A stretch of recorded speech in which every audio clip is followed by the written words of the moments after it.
Local food siddu, দারুণ tasty.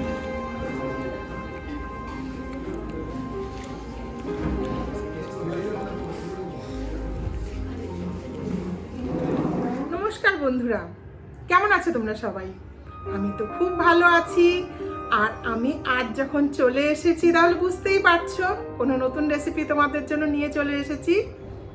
একদম ঠিক ধরেছ, কিছুদিন আগে আমি গেছিলাম হিমাচল প্রদেশের মানালিতে। সেখানে গিয়ে আমি লোকাল ফুড সিড্ডু ট্রাই করলাম, ভীষণ ভালো লেগেছে। আমি তো 3 দিন ওখানে ছিলাম, 3 দিন রোজ একবার করে আমি সিড্ডু খেতাম। তাই ভাবলাম এই রেসিপিটা তোমাদের সঙ্গে শেয়ার করি। এই সিড্ডু ঘরে থাকা খুব কম ইনগ্রিডিয়েন্টস দিয়েই তৈরি হয়ে যায়। চলো দেখি সিড্ডু বানাতে কি কি লাগছে একবার দেখে নিই। আমি এখানে 2 কাপ আটা নিয়ে নিয়েছি। এখানে আমি স্টাফিং এর জন্য রেখেছি 1/2 কাপ বিউলির ডাল, সেটাকে আমি ভিজিয়ে পেস্ট করে নিয়েছি।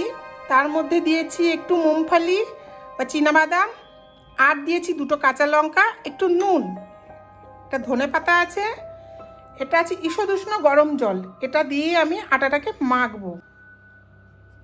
আমি এই 2 কাপ আটার মধ্যে 1 টিস্পুন ইস্ট দিয়ে দিলাম, আর দেব সামান্য চিনি আর নুন, একটু সাদা তেলও দিয়ে দিলাম। তোমরা চাইলে এটাকে অ্যাভয়েড করতে পারো।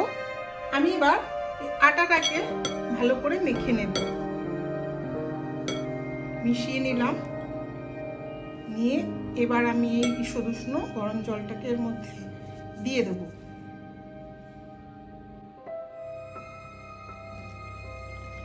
আন্দাজ মতো দিলাম।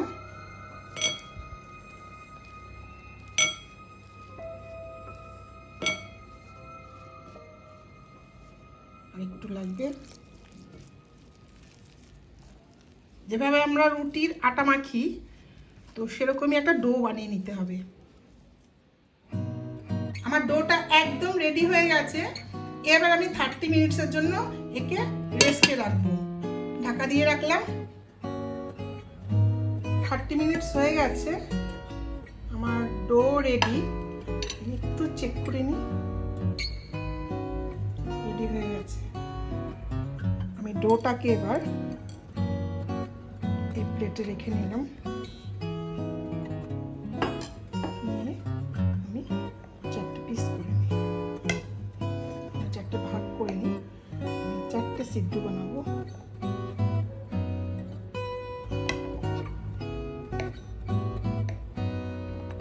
সরিয়ে দিলাম। এবার আমি স্টাফিংটা রেডি করব।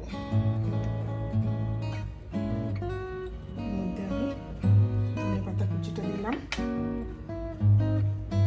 একটু গোলমরিচের গুঁড়ো দিলাম, একটু নুন, মিষ্টি, কাঁচা লঙ্কা, বিউলির ডাল আর একটু চীনাবাদাম দেওয়া আছে, দিয়ে পেস্ট করে রাখা আছে।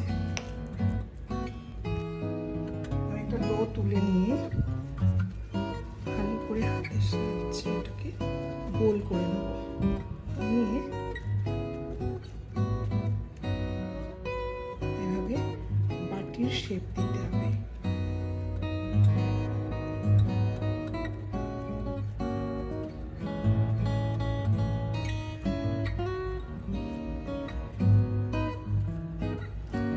এরকম গোল করে নিলাম। নিয়ে স্টাফিংটা এর মধ্যে দিয়ে দেবো।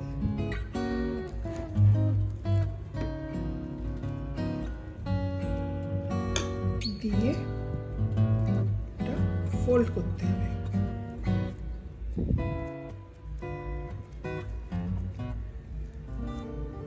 দেখো বন্ধুরা, এভাবেই চেপে চেপে ফোল্ড করতে হবে।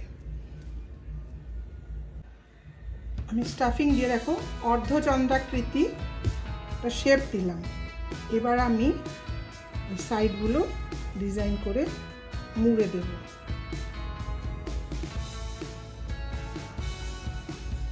এভাবে সুন্দর করে মুড়ে দিতে হবে। দেখো বন্ধুরা, কত সুন্দর হয়েছে দেখতে। একটা সিডু বানানো হয়ে গেছে, এবার আমি বাকিগুলোকেও বানিয়ে নেব। এবার এই সিডুগুলোকে আমি স্টিম করব। আমি দেখো একটা বড় পাত্রে জল নিয়েছি, নিয়ে বসিয়ে একটা ঝাঁঝরি দিয়ে ওপরে ঢাকনা দিয়ে দিয়েছি।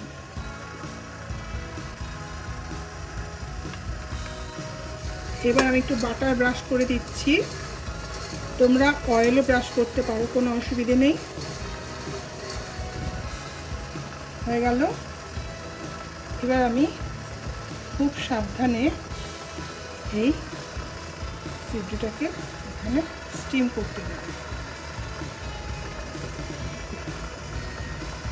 দুটোকেই সুন্দর করে সাজিয়ে দিলাম। এবার আমি ঢাকা দিয়ে দিলাম। এই স্টিমারে আমি 15 থেকে 20 মিনিট রাখবো। 20 মিনিট হয়ে গেছে বন্ধুরা। এবার দেখি সিডু তৈরি হলো কিনা।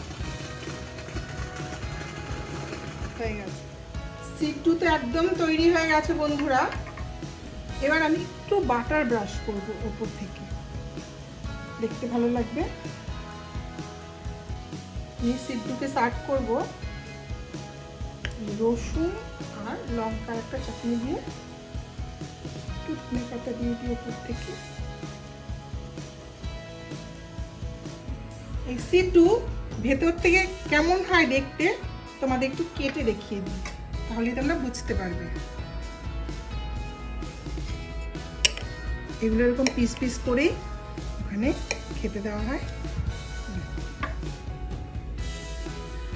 এই দেখো, ঠিক আছে, কি সুন্দর স্টাফিংটা। আমি একে গার্লিক চাটনি দিয়ে সার্ভ করেছি, আর তোমরা চাইলে যে কোনো চাটনি দিয়ে সার্ভ করতে পারো নিজেদের পছন্দ মতো। আমার এই সিডুর রেসিপিটি তোমাদের কেমন লাগলো কমেন্ট করে অবশ্যই জানিও, আর লাইক তো করবেই, সাবস্ক্রাইবও করে দিও। পাশে থাকা বেল আইকনটিকেও প্রেস করো, যাতে পরবর্তীতে আমি নতুন নতুন ভিডিও আপলোড করলেই তোমাদের কাছে নোটিফিকেশান চলে যায়, আর তোমরা সেই রেসিপিটি দেখে তোমরা বাড়িতে বানিয়ে নিতে পারবে। আজ তাহলে আসি বন্ধুরা, সবাই খুব ভালো থেকো, সুস্থ থেকো। Thank you.